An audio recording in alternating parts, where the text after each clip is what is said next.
Assalamualaikum warahmatullahi wabarakatuh.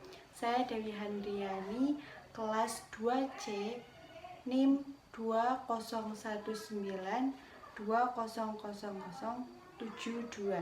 Saya dari mahasiswa Universitas Sains Al-Quran, Fakultas Kesehatan. Assalamualaikum warahmatullahi wabarakatuh. Waalaikumsalam warahmatullahi wabarakatuh.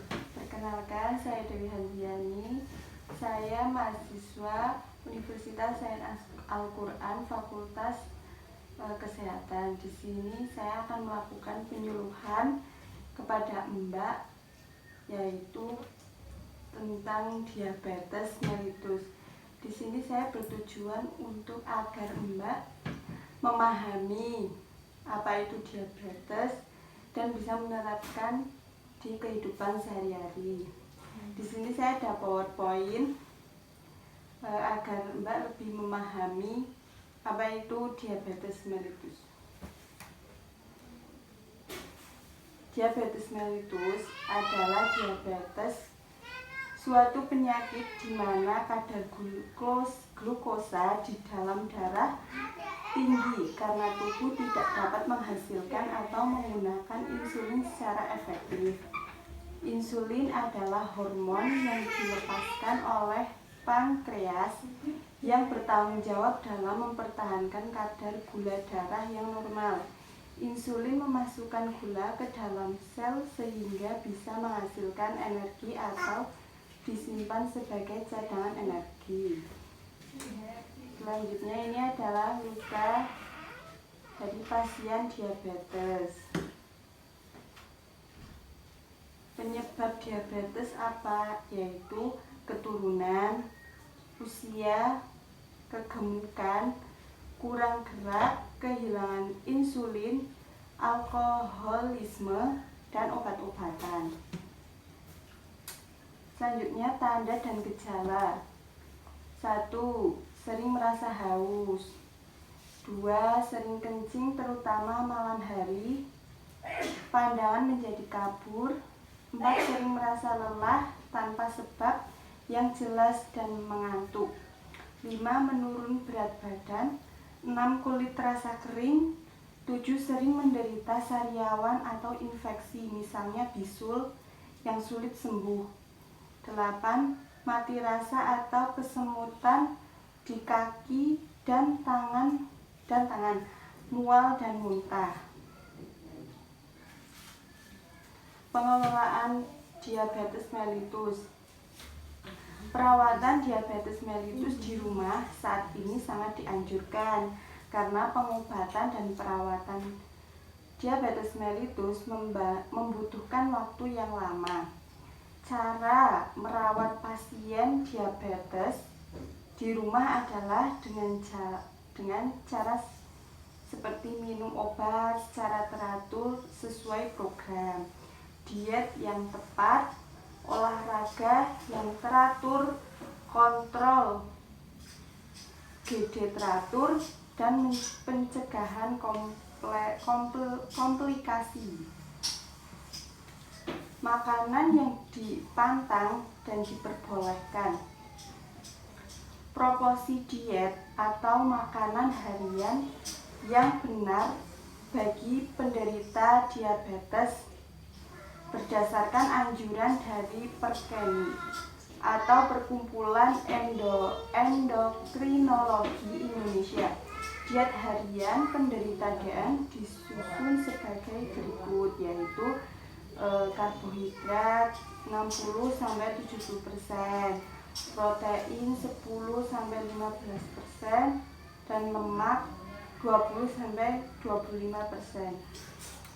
Jenis makanan yang harus dikonsumsi oleh penderita DN yaitu jenis makanan yang tidak boleh dikonsumsi yaitu manisan buah, gula pasir, susu kental manis, madu, abon, kecap, sirup, dan es krim.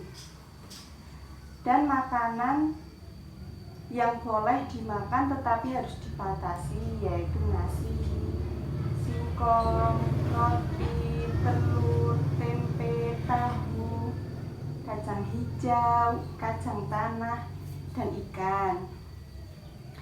Yang dianjurkan oleh pasien diabetes yaitu kol, tomat, kangkung, oyong, bayam, kacang panjang, pepaya, jeruk, pisang, dan labu silam. Komplikasi yang dialami oleh penyakit DM yaitu komplikasi yang dapat terjadi bila penderita DM tidak dirawat dengan baik sehingga gula darah selalu tinggi, yaitu ginjal, komplikasi pada ginjal, gagal ginjal, infeksi ginjal, jantung, hipertensi, gagal jantung, mata, glaukoma, katarak, dan retinopati. Syaraf, yaitu syaraf bisa mempengaruhi neuropati, mati rasa. Kulit juga, luka lama, gangren, hipoglikemi, dan ketoasidosis. Untuk pencegahan komplikasi sebaiknya dengan dilakukan diet dengan benar, minum obat teratur, kontrol gula darah teratur, olahraga, jalan kaki atau senam, sepeda. Tindakan yang bisa dilakukan bila kaki terluka yaitu bila luka kecil bersihkan dengan antiseptik, tutup luka dengan kasa steril, dan bila dalam waktu kedua hari tidak sembuh segera periksa ke dokter. 2. Bila luka besar atau kaki mengalami kelainan segera pergi ke dokter. Perawatan kaki diabetik. Saat mandi bersihkan dengan sabun. Bila perlu gunakan batu apung atau sikat halus. 2. Keringkan dengan handuk terutama sela-sela jari. Yang ketiga, periksa kaki kemungkinan adanya perubahan warna menjadi pucat, kemerahan, bentuk bisa pecah-pecah, lepuh, kalus, luka, dan suhu menjadi dingin atau lebih panas. Bila kaki kering, olesi dengan lotion. Potong kuku atau kikir tiap 2 hari, jangan terlalu pendek. Bila kuku terlalu keras, kaki direndam dahulu dalam air hangat 37,5 derajat Celcius selama 5 menit. Gunakan kaos kaki yang terbuat dari katun atau wool. 7. Pakailah alas kaki. Periksa alas kaki sebelum dipakai. Mungkin ada sesuatu di dalamnya. Lepas alas kaki setiap 4-6 jam dan gerakan pergelangan kaki dan jari-jari kaki agar sirkulasi darah lancar. Lakukan senam kaki dan jangan biarkan luka sekecil apapun. Cara memilih sepatu yang baik bagi penderita diabetes yaitu 1. Ukuran, jangan terlalu sempit atau longgar, kurang lebih setengah inci lebih panjang dari kaki. Yang kedua, bentuk, ujung sepatu jangan runcing, tinggi tumit kurang dari 2 inci. Tahan sepatu terbuat dari bahan yang lembut. Insole terbuat dari bahan yang tidak licin. Apakah ada yang ditanyakan?